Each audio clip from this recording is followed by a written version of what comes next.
도시 외곽에 있는 초대형 카페들은 정말 돈을 벌 수 있을까요? 안녕하세요, 장비TV입니다. 오늘은 우리가 주말이나 휴일이 되면 도시 밖으로 경기권이나 외곽 쪽으로 바람 쐬러 가잖아요. 다니다 보면은 가끔 초대형 카페들이 눈에 띕니다. 50평, 100평이 아니라 200평, 300평 건물 전체를 통째로 쓰고 있는 디저트 카페라든지 베이커리 카페, 이런 초대형 카페들을 만나게 됩니다. 그러면 굉장히 반갑죠. 우리는 주차를 하고 그 카페를 여행하듯이 돌아다닙니다. 아주 크다 보니까 볼거리도 굉장히 많고요. 인테리어도 너무 예쁘게 되어 있습니다. 일반 카페 의자보다 고급스러운 소파라든지 비싼 테이블이 있으니까 사진을 찍기에도 안성맞춤이에요. 그런 카페에서 시간을 보내다 보면은 장백TV를 보는 사업가분들은 이런 생각도 하실 거예요. 이 정도 카페를 하는데 얼마나 투자를 해야 되지? 그렇죠. 투자금이 먼저 궁금합니다. 투자금을 생각을 해보면 그 다음에 바로 드는 생각, 이렇게 투자를 많이 했는데 수익은 날 수 있을까? 이렇게 생각이 이어지죠. 이렇게 초대형 카페들은 주말에는 꽤 손님이 많습니다. 연휴나 휴일에도 손님들이 많이 오겠죠. 그런데 평일에는요, 계산을 해보면 주말에는 엄청난 사람들이 몰리겠지만 반대로 주중에는 굉장히 한적할 수 있습니다. 과연 이렇게 큰 공간에 여름에는 에어컨을 빵빵하게, 겨울에는 히터를 빵빵하게, 에너지 비용도 굉장히 많이 들어갈 것 같은데 과연 영업이익이 날까? 고객의 수, 예상되는 매출, 재료 가격, 인건비, 부동산 관련 비용, 이런 거 다 계산해 보면은 아무래도 영업이익이 안 날 것 같은데, 또는 또이또이일 것 같은데, 이런 생각들 많이 하시죠. 바라보는 시각이 다르기 때문에 그렇습니다. 외곽에 있는 초대형 카페 사업은 장사가 아니죠. 바로 부동산업이라고 보시는 게 더 가까울 수 있을 겁니다. 제가 아는 한 분도 도시에서 멀리 떨어진 한적한 동네에 15억 정도의 토지를 매입을 하고 거기에 카페 건물을 지어서 카페를 운영을 했습니다. 카페에 들어가는 돈은 7억 정도 들어갔다고 하죠. 총 투자 금액은 부동산과 시설 22억 정도가 투자가 된 거겠죠. 매출은 매월 2억 정도가 났습니다. 많이 난 걸까요? 워낙 비싼 인건비, 그리고 도시에서 많이 떨어질수록 인건비는 더 줘야 돼요. 이동거리가 있기 때문에 사람을 구하기도 쉽지가 않죠. 비싼 재료비까지 2억을 팔아도 1,000만 원이 남을까 말까 적자나는 경우들도 있고요. 5년을 운영을 하고 이분은 그 카페에서 빠져나왔습니다. 얼마나 손해를 봤을까요? 그 카페를 넘기고 나올 때는 5년간의 운영 수익이 거의 나지 않았었고, 카페는 5년 정도 지나면 집기나 시설, 가구들이 노후화되죠. 오히려 감가상각으로 2억이 깎였습니다. 그러면 몇 억 손해를 본 걸까요? 아니요. 5.5억을 벌고 나왔습니다. 왜?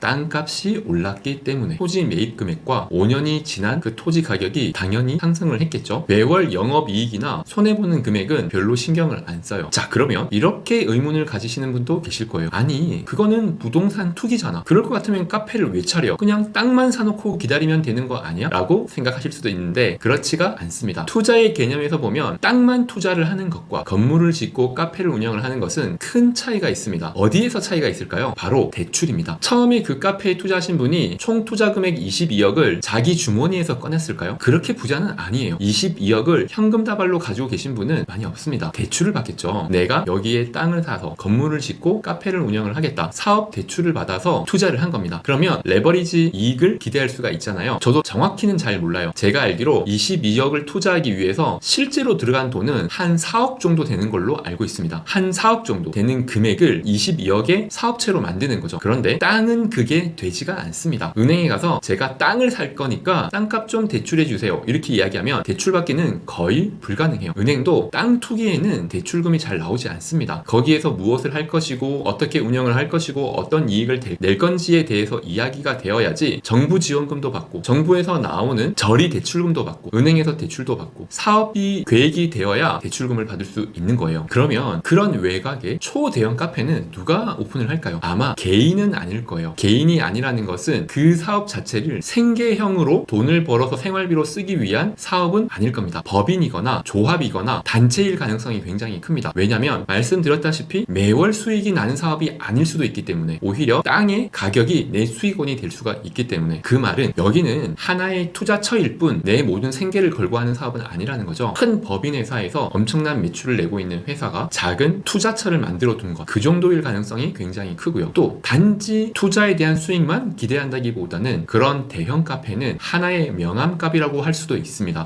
명함값 들어보신 적 있나요? 내가 어떤 사업을 할 때 그 사업에서 벌어들이는 영업이익 이외에 내 명함의 가치, 우리가 고급스러운 디저트 카페에서 월 500만 원을 버는 것과 이 한 분야 말씀드리기 굉장히 죄송한데 이름 없는 개인 떡볶이 가게에서 월 500만 원을 버는 장사가 있다고 한다면 디저트 카페 명함과 유명하지 않은 떡볶이 개인 가게 명함을 줄 때 어떤 명함에 더 자부심을 느낄까요? 이건 이 영상을 보시는 분이 판단하셔도 돼요. 중요한 것은 같게 느끼지 않는다는 거예요. 초대형 카페, 이것은 내 명함 값에도 영향을 줍니다. 우리 회사에서 이 정도의 카페도 운영할 수 있는 규모의 회사다라는 걸 단편적으로 보여주는 용도, 고객을 초대를 하거나 투자자에게 보여줄 수 있는 보여주기 사업, 이런 용도가 될 수도 있는 거예요. 중요한 것은 우리가 지나가다가 보는 생뚱맞는 자리에 있는 초대형 카페는 장사가 아니라 부동산 사업이다. 이상 장백TV였습니다.